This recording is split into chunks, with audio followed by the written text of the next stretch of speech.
up, you guys? Welcome to week 6 of my cutting vlog. We are 11 weeks out. This is pretty much going to be the shortest intro in the history of my channel. This was a pretty stressful week for me because we had a big capstone project due on Friday, so it was meetings in and out, lots of assignments, lots of different researching, so it was a pretty busy and stressful week for me, but I did get some pretty awesome footage for you guys. Now, for those of you who are interested in my macros and my cutting and my programming updates, please stick around till the end of the video. I'm going to throw that in there because I know some people just don't really care to know what my macros are, so I am putting that at the end of the video. So without further ado, let's get started. What's up, you guys? It's Saturday and I am on my way to meet up with the Cookie Panda.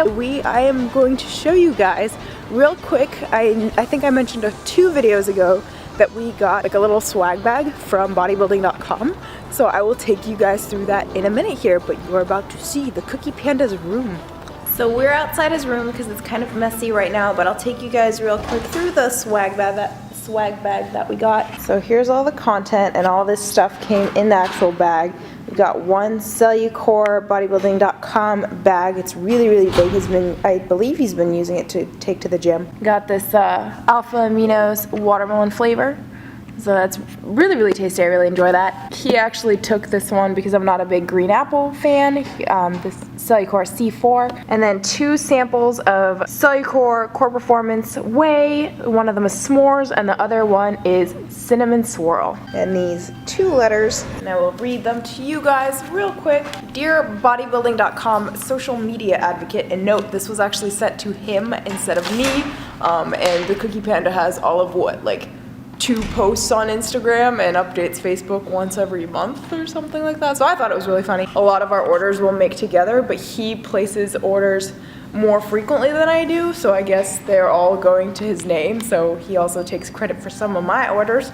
So I would like to say, Bodybuilding.com, I am your social media advocate, just under his name. Dear Bodybuilding.com social media advocate, you have been identified as a top social media advocate, and we would like to take this opportunity to thank you for choosing Bodybuilding.com to help you reach your health and fitness goals. It is because of people like you that we are able to spread the word of ways to better oneself through great information, motivation, and supplementation. We hope you enjoy your gifts from Cellucor. He's making fun of me. What are you laughing about? Oh, he does. He always laughs at me. It's really bad. I get so self-conscious when he watches my videos too. Like the first couple times I was like, no, shut it down, shut it down. We're matching. We even match our swag bag. Oh, we're so cute. You have the wrong blue on. Oh, I do have the wrong blue on. And then it says, show us your swag. Loving your haul from Bodybuilding.com. Show it off. Take a pic with your new stuff. Post it and tag it. #Dieting Swag. We are about 2 or 3 weeks late with this. So we're about to take some pictures and you'll be seeing them right now because I'll post a little slide of them. How cool.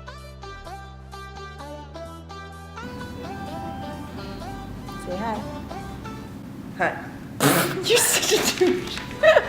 What's going on, you guys? Today we have some footage from my upper body shoulder dominated workout. Starting off with a little bit of light bench. I'm doing 3 sets of 10 with 75 pounds. Now when I say light, I mean relative to me. Everybody's different. Don't compare yourselves to others. Don't compare what weight you're pushing to me. I know one of my friends at the gym actually warms up with basically my 1 rep max, which is 125, and that's light for her. So take everything with a little bit of grain of salt when I say things like that. But here you can see I am setting up, trying to make sure that when I do set up, the most of my weight that I'm pushing off of is coming from my butt, my shoulders, and my feet rather than my back.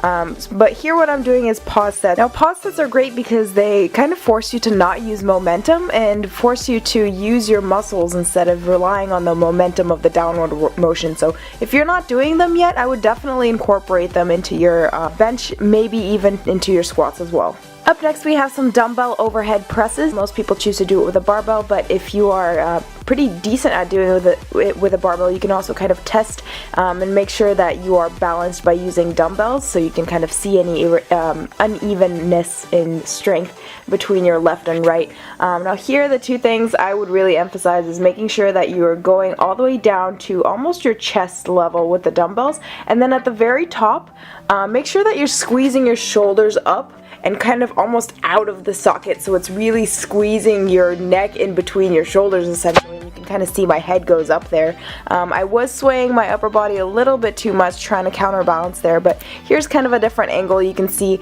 I don't just stop here, I squeeze my shoulders all the way into my neck to really make sure that I'm feeling it there. Next up, we have some side lateral raises. Now this angle is kind of funky, so it looks like my hands are significantly higher than my shoulders, but you really only want them a couple inches maybe higher than your shoulders. You want to make sure that your elbows are actually coming up a little bit higher than your shoulders here.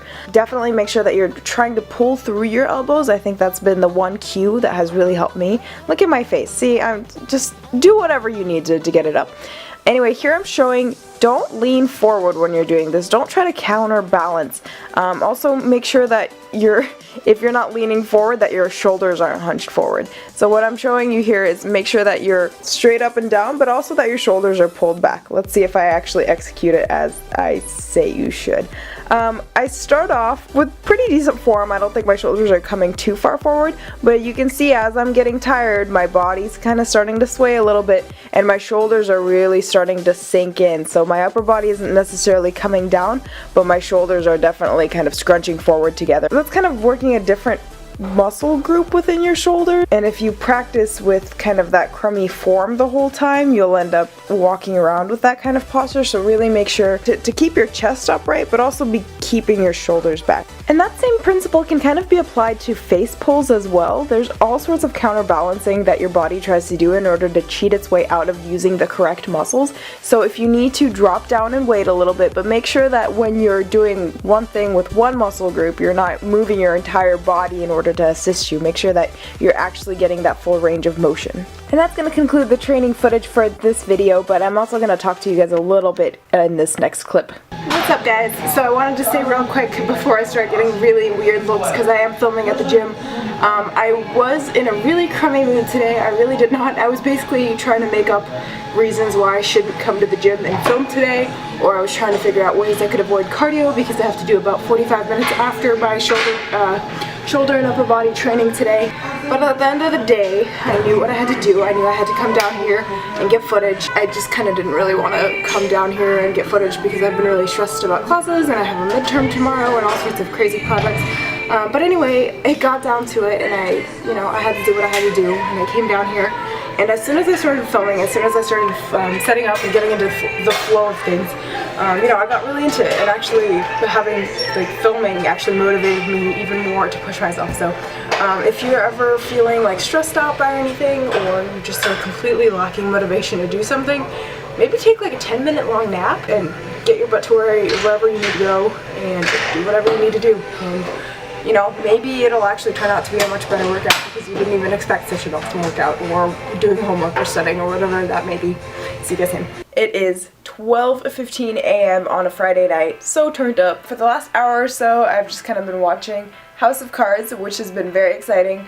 Although I will admit I completely forgot what happened in the last season, so I will probably have to Wikipedia that just to catch up because I'm on the second episode and nothing is making sense. And I've also been doing a little bit of prep, not necessarily a full-out meal prep, but just kind of preparing some ingredients just to have on hand throughout the week.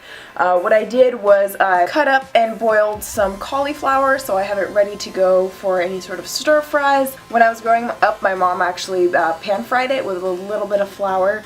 And it was always one of my favorite things to eat, so I think I'll try that out as well. I also cut up some chicken, so I have a pound of cubed chicken. Half of that is in the fridge, half of that is in the freezer, and what I do, I use that for my teriyaki chicken stir fry or whatever stir fry. And then I also have some regular chicken that I pan fried. I used a little bit of poultry seasoning on it. Usually I like to just cook my chicken as is whenever I have the option, because reheating chicken is really not the funnest thing in the world. However, this week is basically going to be my hell week. By the time you guys are seeing this video, I'll already be done, but either way, I did cook some chicken ahead of time today and put it in a little thing of Tupperware, just so I can grab and go a little more. Maybe I'll cut it up and throw it into a tortilla with some frozen vegetables or something, but either way I would like to be able to have some sort of protein on the go that's not deli meat and that's not whey. So that's the reason I did that. Pretty productive night for a Friday night. Where'd my jacket go? I took it off because I like to see my shoulders because I'm starting to lean out a little bit and it's nice to see. You guys are so freaking awesome for sticking around for this part of the video. It really means a lot to me that you guys are interested in learning about what the macros are and what my updates are and what my progress is going like. As you guys know, last week I parted ways with the coach I had been working with before and his team. So for the last 2 weeks I bumped my macros up back from 130 carb, 140 protein, and 45 fat to 150 carb, 140 protein, and 50 fat. And I have been on those macros this week as well. I haven't touched the macros, I haven't really changed them because I knew that this week was going to be really stressful for me. I knew I was going to be holding on to a lot of water because of stress and other girly issues. And I am tracking my weight every day. I'm looking at the average weigh-ins that I have, and I knew that my weight was going to be affected by things other than my macro and programming changes, so I decided to keep it more or less the same, to keep cardio the same, keep macros the same as last week. However, my plan is for this following week to actually increase my carbs up to 180 grams of carbs a day, keeping proteins and fat the same, so I kind of have like a higher carb day for the days that I'm doing legs, so 2 leg days, and probably the day that I'm doing heavy deadlifts as well, because I want to be able to have a little bit more energy. I also don't want to bump my macros back up really high too quickly because I want to let my body kind of adjust. My plan is if I hit a plateau of any sort, if I notice that there's been a week or 2 of no weight fluctuations and no changes in physically through my progress pictures, my plan for now is to add more cardio rather than decrease my macros, because for me it's really important to be able to eat as much as possible while dieting. And cardio is kind of starting to grow on me. I don't necessarily love it, but I despise it much less than I did when I was bulking. I'm still doing 3 sessions of about 40 minutes of LIST, low intensity steady state cardio. So before I was actually doing a majority, if not all of my cardio, I was running on the treadmill or I was trying to jog outside when it was nice out. I'm trying to switch over into walking on an incline instead because I have been noticing that I'm having some knee issues because I don't really have good form when I'm running because I'm not a runner, you guys know that. So instead I'm going to be doing walking on an incline, which is also much more manageable because you can kind of multitask as well. So I have been walking on the full incline of the treadmill, not like a 15 incline at about like a 3.0 to a 3.5 miles per hour pace, which is pretty slow, but it still gets my heart rate up pretty quickly, and I actually feel a lot more energized while I'm doing that because it feels more like I'm on a mission, like I'm going up a hill as opposed to like I'm just running in place. Last week my weigh-in was 136.2 pounds. This week it was 135.3 pounds, so a little less than a pound, but still making progress. The weight loss rate this week was kind of slower than it was before. I think it was because I was holding on to a lot of water. I honestly wasn't really taking my weigh-ins too seriously. I wasn't really letting them affect me. I was trying not to let them affect me as much as possible. One last thing before I leave you guys, I wanted to thank you so much for the support that you guys showed me in my last video when I told you about, you know, leaving my coach and leaving my team. Reading all of your comments like made my day, and it like my heart was happy and just felt so warm and fuzzy, and I can't describe it. I'm not being very articulate right now. Thank you so much for all your supportive comments and for sharing your stories. I know some of you opened up a bit about you know, having coaches that you didn't really agree with or put you kind of in a bad place. That really means a lot to me when you guys tell me your story. So like I said, it just makes my heart happy to read your comments. So keep commenting below. I love talking to you guys. I love like hearing what you guys have to say. Anyway guys, I hope you enjoyed this video. If you did like it, please hit that thumbs up button. If you're new to the channel, please hit that subscribe button so you can get updates and we can really help this channel grow. I know we hit about 504 subscribers the other day, so that was kind of exciting. Leave any comments below, especially if you haven't commented before and you've been watching for a while. Once again, thanks for your guys' support. Hit that like button, comment down below, hit subscribe if you're new to the channel, and as always, don't stop growing.